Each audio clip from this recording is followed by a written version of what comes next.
Welcome সবাইকে classmate 24 YouTube চ্যানেলে। West Bengal SSC third SLST 2026-27 প্রস্তুতির এই সিরিজে থাকছে ইংলিশ গ্রামারের উপরে গুরুত্বপূর্ণ সমস্ত প্র্যাকটিস সেট।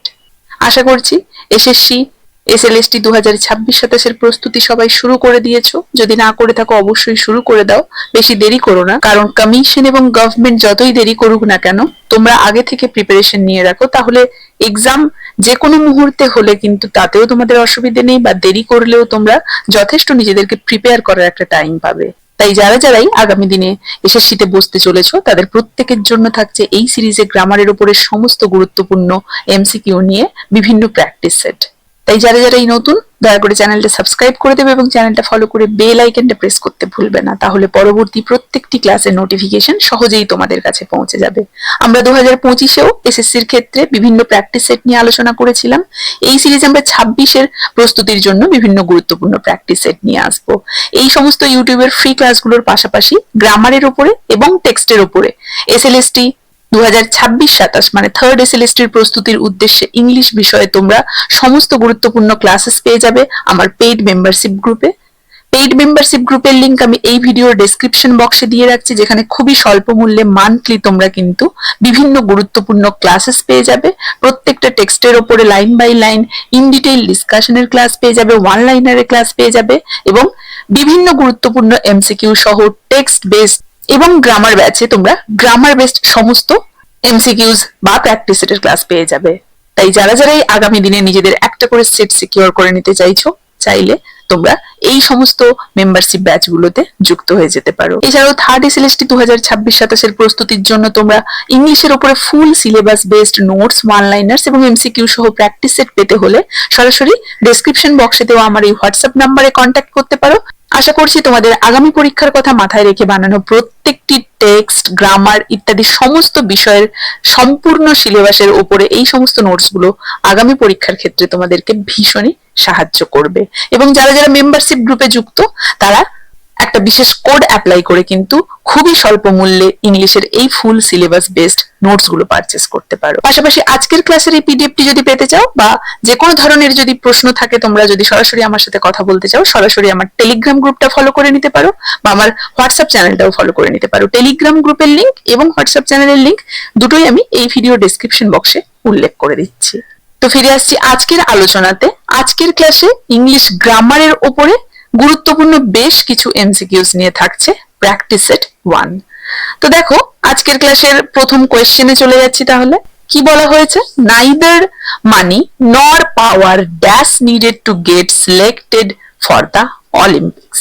দেখো থার্ড এসএলএসটি 2026-27 প্রস্তুতির এই সিরিজে আমরা পেইড মেম্বারশিপ গ্রুপে এবং এই ফ্রি ক্লাসে গ্রামারের সমস্ত চ্যাপ্টার নিয়ে আলোচনা করব। সমস্ত চ্যাপ্টারের উপরে সমস্ত গুরুত্বপূর্ণ এমসিকিউস থাকছে বিভিন্ন প্র্যাকটিস সেটে, যেখানে আমরা গ্রামারের টেন্স কভার করব, article, preposition, one word substitution, antonym, synonym, selecting words, common errors, sentence improvement, voice, narration, idioms, spelling check, sentence formation, ordering of words, ordering of sentences, verbal analogies ইত্যাদি সমস্ত বিষয় কিন্তু cover করা হবে।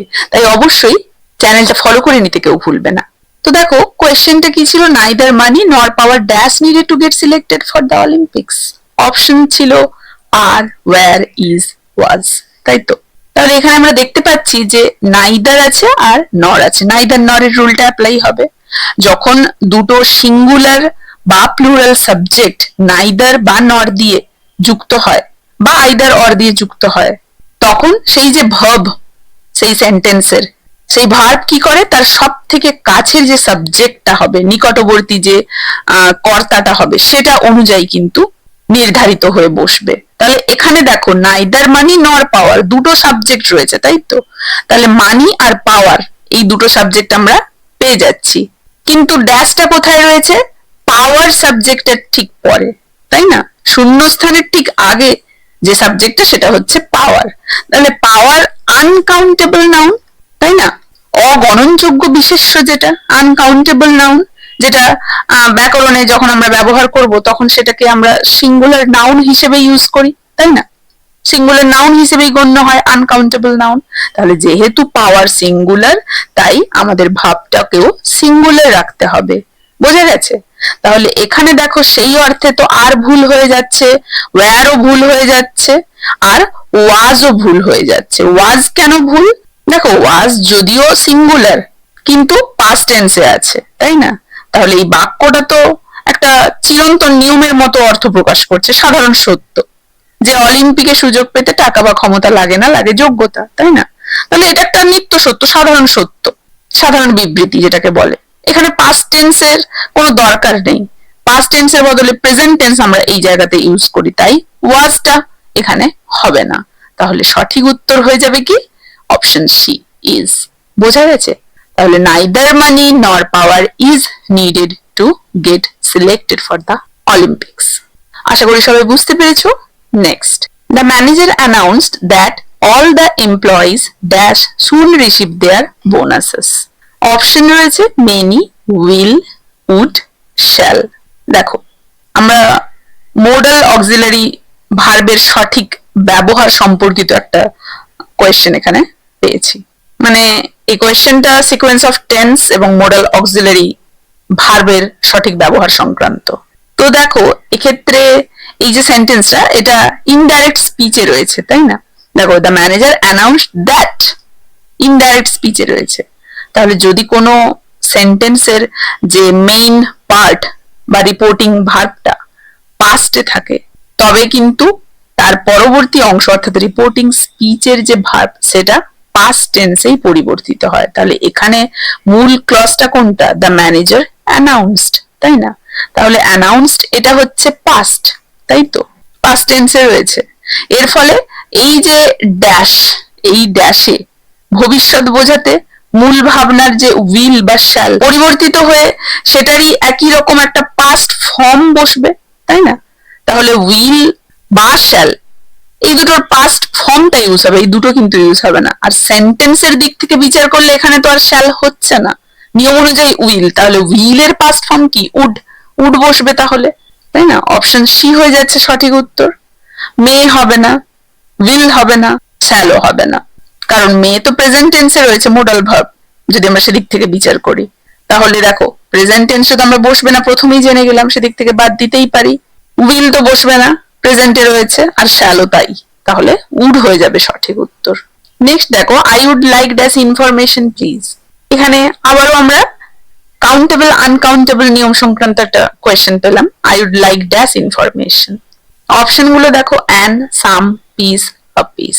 দেখো এক্ষেত্রে আমরা জানি ইনফরমেশন শব্দটা তো আনকাউন্টেবল, তাই না? এটা তো আনকাউন্টেবল নাউন।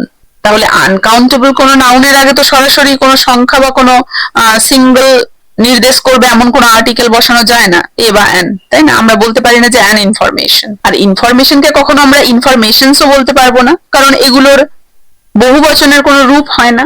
তাহলে কোনো এই ধরনের আনকাউন্টেবল নাউনের পরিমাণ বোঝাতে আমাদেরকে কি ইউজ করতে হবে? সাম, মেনি ইত্যাদি, তাই না? তাহলে দেখো সেদিক থেকে অ্যান এটা যদিও শুরুতে যেহেতু ভাওয়েল আছে দেখে মনে হতে পারে, তবে ভাওয়েল থাকলেও এটা আনকাউন্টেবল যেহেতু নাউন, তাই এর আগে সরাসরি আমরা অ্যানটা বসাতে পারবো না। সাম, দেখো সামটা ঠিক। পিস, দেখো পিস বসালে তো বাক্যটার গঠনগত যে মানে সেটা তো আর ম্যাচ করছে না, আর পিসও ম্যাচ করছে না। তাহলে এই দুটো হচ্ছে না, সঠিক উত্তর সাম হয়ে যাবে। কাউন্টেবল আর আনকাউন্টেবল দুটো প্রকার নাউনের সাথেই কিন্তু আমরা এই সামটা বসাতে পারি।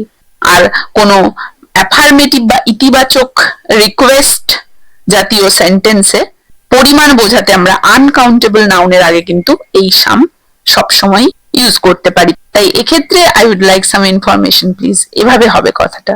বোঝা গেছে? অপশন বি হয়ে যাবে সঠিক উত্তর। Next, dash work has been done yet, what about remaining work. দেখো এক্ষেত্রে অপশন রয়েছে a little, a few, much আর মোস্ট অফ। এক্ষেত্রে দেখো আমরা কোয়ান্টিফায়ার্স এবং কনটেক্সচুয়াল মিনিং সংক্রান্ত প্রশ্ন, এটা বুঝতেই পারছি, কারণ এখানে ওয়ার্ক শব্দটার সাথে সঠিক পরিমাপক কোনটা হবে সেটাই এখানে জিজ্ঞেস করা হয়েছে, তাই না? তো আমরা জানি যে ওয়ার্ক শব্দটা হচ্ছে আনকাউন্টেবল নাউন, তাই এর আগে সব সময় আনকাউন্টেবল নাউনের যে মানে নির্ধারক বা পরিমাপক গুলো সেগুলোই বসবে, তাই না? লিটল মাছ এগুলো বসবে, কিন্তু কাউন্টেবল এর ক্ষেত্রে এগুলো বসতে পারে না, তাই তো? তো এক্ষেত্রে আমরা দেখতে পাচ্ছি যে দ্বিতীয় সেন্টেন্সটা দেখো, হোয়াট অ্যাবাউট রিমেইনিং ওয়ার্ক বলা হয়েছে, বাকি কাজের কি হবে। তো এর থেকে পরিষ্কার বোঝা যাচ্ছে যে একটা বড় অংশ বা সিংহভাগ এখনো বাকি আছে, তাই না? এ পর্যন্ত খুব সামান্যই কাজ হয়েছে, এটাই বোঝাতে চাওয়া হয়েছে। তো দেখো সেদিক থেকে সঠিক উত্তর কোনটা হবে? সঠিক উত্তর হয়ে যাবে আ লিটল, কারণ আ ফিউ শব্দটা শুধুমাত্র কাউন্টেবল প্লুরালের ক্ষেত্রে বসে। কোথায়? কাউন্টেবল প্লুরাল, COUNTABLE, কাউন্টেবল প্লুরালের ক্ষেত্রে বসে আ ফিউটা। যেমন বুকস, ফ্রেন্ডস এগুলোর আগে বসবে। ওয়ার্ক যেহেতু আনকাউন্টেবল, তাই এর আগে গ্রামাটিক্যালি এটা ভুল হয়ে যাবে। মাছ, দেখো মাছ গ্রামাটিক্যালি মাছ ওয়ার্ক বলা সম্ভব, যেমন not much work has been done, কিন্তু এই সেন্টেন্সটাতে তো কোনো নট নেই। তো যদি আমরা বলি much work has been done yet, এ পর্যন্ত অনেক কাজ করা হয়েছে, তবে এই যে লাইনটা পরের আছে দেখো, হোয়াট অ্যাবাউট রিমেইনিং ওয়ার্ক, এখানে যেন একটা আক্ষেপ প্রকাশ করা হচ্ছে না, তো এর সাথে তো প্রথম পার্টটা প্রসঙ্গগত ভাবে ঠিক হচ্ছে না, বোঝা গেছে? তাই মাছ এখানে হবে না। মোস্ট অফ, দেখো মোস্ট অফ এর পর সাধারণত স্পেসিফিক ডিটারমাইনার্স বা আর্টিকেল বসে, যেমন মোস্ট অফ দ্য ওয়ার্ক। তাছাড়া অধিকাংশ কাজ শেষ হয়ে গেছে বললে আবারও সেই একই ভুল দাঁড়িয়ে যাচ্ছে, কারণ পরের অংশটা তার সাথে খাপ খাচ্ছে না, তাই না? তাই আমাদের সঠিক উত্তর এখানে কিন্তু হবে আ লিটল, কারণ আ লিটল এই শব্দটা আনকাউন্টেবল নাউনের আগে বসে। তো আ লিটল এর অর্থ অল্প কিছু, সামান্য। তাই এই বাক্যটার প্রসঙ্গ অনুযায়ী এই যে খুব সামান্য কাজে এ পর্যন্ত শেষ হয়েছে, বাকি কাজটার কি হবে, এই অর্থটা দেখো পুরোপুরি ম্যাচ করে যাচ্ছে। So option A will be the answer here. বোঝা গেছে? A little work has been done yet. What about remaining work? Isn't it? Option A. Next question. Dash you dash the Daily Telegraph in the morning?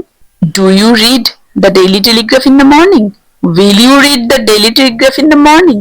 Did you read the Daily Telegraph in the morning? নাকি did you read it? দেখো read it বলে কোনো কথা হয় না, সবার প্রথমেই বোঝা যাচ্ছে যে এটা হবে না, তাই না? এখানে আমরা ইন্টারোগেটিভ সেন্টেন্স দেখতে পাচ্ছি এবং টেন্সের নিয়মটা আমাদেরকে ফলো করতে হবে। তাহলে দেখো এখানে যে শেষে এই যে ইন দ্য মর্নিং আছে, এটা দেখেই তো বোঝা যাচ্ছে পাস্ট টাইম এক্সপ্রেশনের সাথে আমরা এই যে ইন দ্য মর্নিং কথাটা কি, যে দিনের পরবর্তী সময় দাঁড়িয়ে সকালের কোনো একটা নির্দিষ্ট পেরিয়ে যাওয়া সময়কে নির্দেশ করছে, তাহলে এটা অতীত সময় হিসেবে কাজ করছে, তাই বাক্যটা সিম্পল পাস্ট টেন্সে হবে, তাই না? তো ডু রিড এখানে কাজ করবে না, তাই না? ডু রিড তো সিম্পল প্রেজেন্ট নির্দেশ করছে, কিন্তু আমরা বাক্য দেখেছি সিম্পল পাস্টে আছে। তাহলে যদি সেন্টেন্সে আমরা রোজকারের অভ্যেস, নিত্য সত্য এগুলো বোঝাতো, তাহলে এগুলো অ্যাপ্লাই করলে হতো, কিন্তু যেহেতু সিম্পল পাস্ট হচ্ছে তাহলে এটা সঠিক হবে না। তাহলে দেখো এ ডি হলো না। এবারে উইল রিড আসছে, দেখো উইল রিড তো ফিউচার সিম্পল, আর আমরা যদি পাচ্ছি এখানে পাস্ট সিম্পল, তাহলে এটাও হবে না, তাই না?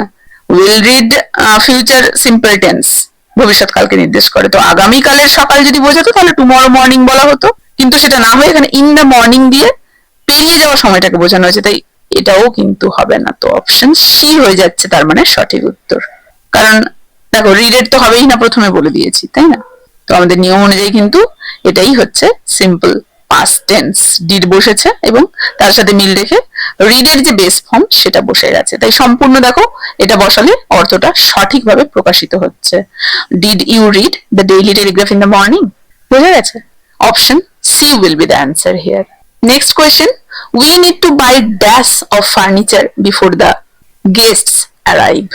আবারও কোয়ান্টিফায়ার্স, প্রিপোজিশনাল ফ্রেজ এই সংক্রান্ত একটা এমসিকিউ। দেখো এখানে অপশন হিসেবে আছে মাচ, আ লট, মোর, সাম। এক্ষেত্রে কোয়েশ্চেনটা ভালো করে ফলো করার একটা ক্লু দেওয়া রয়েছে। দেখো ড্যাশের ঠিক পরেই একটা প্রিপোজিশন রয়েছে অফ, এবং ফার্নিচার তো সবসময় আনকাউন্টেবল, তাই তো? Uncountable noun.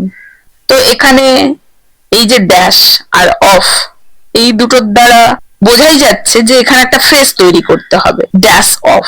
তাহলে আ লট অফ মানে প্রচুর, অনেক। তো এটা কাউন্টেবল এবং আনকাউন্টেবল দুই ক্ষেত্রে বোঝানো যায়, তাই না? আ লট অফটা। আর বাদ বাকি রইল বাকি অপশন গুলো, যার মধ্যে মাছ আছে। দেখো মাছ মানে হচ্ছে অনেক, আনকাউন্টেবল নাউনের সাথে বসে, কিন্তু মাচের পর সরাসরি তো অফ বসে না, কিন্তু এখানে আমরা অফ দেখতে পাচ্ছি। তাহলে যেহেতু আমরা শূন্যস্থানের পর অফ দেওয়া দেখতে পাচ্ছি, তাই much of furniture grammatically incorrect, হবে না। দেখো মোর মানে আরো, মানে অধিকতর, মাচের মতোই মোরের পরেও অফ বসবে না, তাহলে সেদিক থেকেও ভুল বলা হয়ে যাচ্ছে এটা। আর সাম, সাম মানে তো কিছু, তো সাম শব্দটার পরেও কিন্তু অফ বসে না, তাই এটাও সঠিক উত্তর নয়। Lot of, R lot of ফার্নিচারটাই হয়ে যাবে সঠিক উত্তর। বোঝা গেছে? Option B will be the answer here. Next question. She has dash knowledge about this project than her colleague. Option রয়েছে many, more, much, some. Degree of comparison বা quantifier সম্পর্কিত প্রশ্ন আবারও। দেখো এক্ষেত্রেও একটা ক্লু আছে, ভালোভাবে যদি খোঁজো, দেখো যে কোনো ধরনের গ্রামার অ্যান্সার করার আগে দেখবে কোয়েশ্চেনের মধ্যেই সমাধানের জন্য অনেক ক্লু দেওয়া থাকে, সংকেত দেওয়া থাকে। দেখো এক্ষেত্রে ড্যাশ রয়েছে, তাই তো ড্যাশের পরবর্তী যে অংশটা রয়েছে, দেখো দ্যান রয়েছে এখানে, তাই না? দ্যান শব্দটা রয়েছে। তো আমরা জানি যে যখন দুটো বা তার বেশি ব্যক্তি বা বস্তুর মধ্যে তুলনা হয়, তখনই এই দ্যানটা আসে কম্পারেটিভ ডিগ্রি ব্যবহার করে, তাই তো। তো কম্পারেটিভ সেন্টেন্সে আমরা জানি যে অ্যাডজেক্টিভের পরে, মানে সেই যে নর্মাল অ্যাডজেক্টিভটা, সেই অ্যাডজেক্টিভটার পরে কি বসে না দ্যান বসে। তো এখানে নলেজ, নলেজ কি? নলেজ এগেইন একটা আনকাউন্টেবল নাউন, তাই না? Uncountable noun knowledge. তো মাচ এই যে শব্দের কম্পারেটিভ রূপ হচ্ছে মোর। তো যেহেতু এই সেন্টেন্সটাতে দেন রয়েছে, তাই এখানে কিন্তু আমরা নিশ্চিতভাবে বলতে পারি যে কম্পারেটিভ ফর্মটাই বসবে। তো অপশন গুলোতে যাই, মেনি, মেনি কি কম্পারেটিভ ফর্ম? দেখো মেনি তো শুধুমাত্র কাউন্টেবল প্লুরাল নাউনের সাথে বসে, নলেজ যেহেতু মানে কাউন্ট করা যায় না, তাহলে এটা তো হবে না, বুঝে গেলাম। এবারে দেখো মাছ, মাছে যাও, মাছ আনকাউন্টেবল নাউনের সাথে বসে ঠিকই, কিন্তু এটা একটা পজিটিভ ডিগ্রি। তো আমাদের যেহেতু সেন্টেন্সে দেন রয়েছে, এটা তো পজিটিভ ফর্ম নয়, কম্পারেটিভ ফর্ম, তাহলে পজিটিভ ফর্ম কেন বসবে? বসবে না। সাম, দেখো সাম মানে কিছু, তাই না? এখানে সামটা একটা ডিটারমাইনার, কিন্তু দেন এখানে আমরা দেখতে পাচ্ছি রয়েছে সেন্টেন্সে, দেনটা তুলনামূলক বা কম্প্যারিজন আনছে, কম্পারেটিভ সেন্টেন্স আমরা ইউজ করি। তো সরাসরি এভাবে সামটা সেখানে ব্যবহার করা যায় না, তাই না? দেন যুক্ত কোনো কম্পারেটিভ সেন্টেন্সে তো আর সাম বসাতে পারি না, সেদিক থেকে সাম হচ্ছে না। তাহলে সঠিক উত্তর হয়ে যাবে more, more will be the answer. More হচ্ছে মাছ এবং মেনি দুটোরই কম্পারেটিভ ফর্ম, যেহেতু এই সেন্টেন্সে দেন দিয়ে তার যে কলিগ তাদের সাথে তুলনা করা হচ্ছে, তাই মোর বসানো মাত্রই কিন্তু দেখো পুরোপুরি সেন্স চলে আসছে। She has more knowledge about this project than her colleague. বোঝা গেছে আশা করি? Option B will be the answer here. Next question, dash I borrow your laptop as I have left mine at home. ফার্স্টেই দেখো একটা dash রয়েছে, একটা প্রশ্ন চিহ্ন রয়েছে। Dash I borrow your laptop as I have left mine at home, প্রশ্ন রয়েছে। তো আস্কিং ফর পারমিশন আমরা দেখতে পাচ্ছি মডেল অক্সিলিয়ারি দ্বারা এখানে কিন্তু ফিল আপ হবে। অপশন রয়েছে মে, ডু, উড, শুড, আবার এটা রিপিট হয়েছে, মেটা হবে না। তাহলে দেখো আমরা যখন কাউকে অনুরোধ করি, ঠিক আছে, কারো কাছ থেকে কোনো কিছু ব্যবহারের জন্য তার অনুমতি চাই, তো সেক্ষেত্রে মোডাল ভার্ব হিসেবে আমরা মে ব্যবহার করব, তাই না? তো এখানে যে বলছে, সে বলছে ল্যাপটপটা বাড়িতে ফেলে এসছে, তাই সে একজনের ল্যাপটপ ধার নেওয়ার জন্য তাকে সে নম্রভাবে অনুরোধ করছে। তাহলে এক্ষেত্রে হওয়া উচিত ছিল মে প্লাস আই প্লাস ভার্বের বেস ফর্ম প্লাস ওই যে রেস্ট অফ দ্য সেন্টেন্স, তাই না? এটাই স্ট্রাকচার হওয়া উচিত। বোঝা গেছে? তাহলে ডু কেন হবে না? দেখো ডু আই বড় দিয়ে আমরা এমনি সেন্টেন্স সাজাতেই পারি, কিন্তু অনুমতি নেওয়া এর দ্বারা প্রকাশ হচ্ছে না, তাই এটা ভুল। উড, উড শব্দটা অনুরোধের ক্ষেত্রে ব্যবহৃত হতে পারে, তবে দেখো এই সেন্টেন্স স্ট্রাকচার অনুযায়ী সেটা হচ্ছে না। মানে যদি সরাসরি আমরা উডাই বড় এভাবে বলি, তাহলে তো গ্রামাটিক্যালি সেটা সঠিক হচ্ছে না। শুড, শুড উচিত অর্থে ব্যবহার হয়, কর্তব্য উপদেশ বোঝাতে ব্যবহৃত হয়। তো এখানে তো কারো কাছে জিনিসটা নেওয়ার জন্য বলা হচ্ছে, অনুমতি চাইতে, তাহলে শুড এখানে হবে না, তাই না? তাহলে এখানে হয়ে যাবে সঠিক মে। মে আই বড়, অত্যন্ত ভদ্রভাবে, গ্রামাটিক্যালি একদম নিখুঁত ভাবে যদি আমরা বলতে চাই, মেয়েটাই হয়ে যাবে সঠিক। May I borrow your laptop as I have left mine at home. So option A will be the answer here. বোঝা গেছে? Next, neither you nor he should dash the secret to anyone. Tells, telling, tell, told. আশা করছি আজকের practice সেটে এই সমস্ত প্রশ্নগুলো practice করার পরে এই যে নাইদার নর মোডাল অক্সিলারি কোয়ান্টিফায়ার সংক্রান্ত প্রশ্ন আর কারো ভুল হবে না। তো দেখো এখানে আবারও মোডাল অক্সিলারি সংক্রান্ত একটা প্রশ্ন রয়েছে, সাবজেক্ট ভার্ব এগ্রিমেন্ট সংক্রান্তও বলতে পারো। মোডাল অক্সিলারি বললাম কারণ শুড রয়েছে। তো দেখো এক্ষেত্রেও ভালো করে যদি সেন্টেন্সটা ফলো করো, এই শুড একটা ক্লু হিসেবে কাজ করছে এখানে। আমরা গ্রামারের রুল অনুযায়ী জানি মোডালের পর একটা মেইন ভার্ব বসবে, তো সেটা সবসময় তার বেস ফর্মে বসবে, তাই না? মোডাল ভার্বের পর মূল যে ক্রিয়া তার সাথে কোনো এস বা ইএস বা ইএনজি বা পাস্ট ফর্ম কোনো কিছুই হবে না। সাবজেক্টের থার্ড পারসন সিঙ্গুলার নাম্বার হলেও পরিবর্তন হয় না, এটাই তোমরা জানি। তো এখানে টেলস আছে অপশন এ তে, হবে না। প্রথমেই টেলিংটাও হবে না, ভালো করে ফলো করো। তারপরে এখানে টোল্ড আছে, সেটাও হবে না। পাস্ট টেন্স কন্টিনিউয়াস এস হবে না। পড়ে রইল কি সি, অপশন সিটা হয়ে যাবে এখানে সঠিক উত্তর, কারণ বেস ফর্মের সাথে এটাই ম্যাচ করছে। সুরের ঠিক পরেই এটা বসাই যদি গ্রামাটিক্যালি এটাই হচ্ছে একদমই নিখুঁত সঠিক উত্তর। Neither you nor he should tell the secret to anyone, so option C will be the answer here. বোঝা গেছে? Next question, I wish it dash stop raining so we could go out. Option দেখে না, will, would, shall, should। এখানে আমরা subjunctive মোডের প্রশ্ন দেখতে পাচ্ছি, আনরিয়াল পাস্ট, উইশ, তাই না? এই ধরনের সেন্টেন্স গুলোর মূল চাবিকাঠি কিন্তু দেখো এই যে প্রথমে উইশটা, আই উইশ, আর এগুলোর ক্ষেত্রে কিন্তু শেষের যে পার্ট সেখানে so we could go out, এই ধরনের পার্ট থাকবেই, যেতে পারতাম। তো যখন আমরা প্রেজেন্ট বা ফিউচারের কোনো পরিস্থিতি বা কোনো কিছুর আচরণ পরিবর্তন করার ইচ্ছে প্রকাশ করি, তখন আমরা কি দেব? উইশ, তাই তো, প্লাস সাবজেক্ট প্লাস উড, এটা দেব, তাই না? মানে এটার দ্বারা বিরক্তি প্রকাশ করা হচ্ছে, অধৈর্য প্রকাশ করা হচ্ছে, যেন আমরা চাইছি যে সিচুয়েশনটা আছে সেটা দ্রুত বদল হয়ে যাক। তো এখানে সেন্টেন্সের যে সেকেন্ড পার্টটা দেখো, এক্ষেত্রে কি রয়েছে? কুড রয়েছে, তাই না? তো কুডটা পাস্ট ফর্মে রয়েছে, তাই ফার্স্ট পার্টের সাথে দেখো যেন ব্যালেন্স মেনটেন করে এক্ষেত্রে কুডটা রয়েছে, কারণ ফার্স্ট পার্টে কি হবে? উড হবে, উইল হবে না, তাই না? উইলটা ফিউচার ফর্ম, আই উইশ মানে একটা অবাস্তব কাল্পনিক সেন্টেন্স শুরু হচ্ছে, তো সেক্ষেত্রে তো উইল পুরোপুরি গ্রামাটিক্যালি ভুল হয়ে যাবে, তাই না? কারণ পরের অংশে আবার কুড আছে। আর শ্যালও একই রকম ফিউচার ফর্ম, তো কাল্পনিক ইচ্ছা প্রকাশের ক্ষেত্রে তো এটা হয় না। শুডটা দেখো, শুডটা কোনো উচিত অর্থে ব্যবহৃত হয়, কর্তব্য, পরামর্শ, এগুলো বোঝাতে ব্যবহৃত হয়। তো বৃষ্টি নামার ক্ষেত্রে তো কোনো নৈতিক কর্তব্য এখানে আমরা দেখতে পাচ্ছি না, তাই এই বিষয়টা তো আসছেই না, সম্পূর্ণ অর্থহীন হয়ে যাচ্ছে। তাহলে সঠিক উত্তর আমরা এখানে বুঝতে পারছি অপশন বি হয়ে যাবে, উড, তাই না? বৃষ্টি থামাটা সেন্টেন্সে আমরা দেখতে পাচ্ছি স্পিকারের নিজের নিয়ন্ত্রণে নেই, সে অধৈর্য হয়ে চাইছে বৃষ্টিটা যেন থেমে যায়, তাই সে এই ধরনের পরিস্থিতিতে আই উইশ বলছে, আই উইশ। এরপরে তাহলে আমরা উড বসাবো, কাল্পনিক বা অবাস্তব পরিস্থিতিতে যেটা সে উইশ করছে, উড বসাবো। তো উড বসানো মাত্রই দেখো এটা হয়ে যাবে সঠিক একটা সেন্টেন্স, বাকিগুলো কিন্তু হবে না। I wish it would stop raining we could go out, isn't it? Option B here will be the answer. তো এই ছিল আজকের প্র্যাকটিস সেটের বেশ গুরুত্বপূর্ণ কয়েকটা এমসিকিউস। আশা করছি সবাইকে বোঝাতে পেরেছি, কারো কোথাও অসুবিধা নেই। কার কেমন লাগলো জানাবে, ভালো লাগলে ক্লাসটা একটা লাইক এবং একটা শেয়ার করে দেবে। এবং এই ধরনেরই বিশেষ গুরুত্বপূর্ণ আরো সমস্ত এমসিকিউ সহ প্র্যাকটিস সেট পেয়ে যেতে হলে অবশ্যই চ্যানেলটা ফলো করে বেল আইকনটা প্রেস করতে ভুলবে না। এই ক্লাসটা তাহলে এখানেই শেষ করছি। See you in the next class with another set of important MCQs.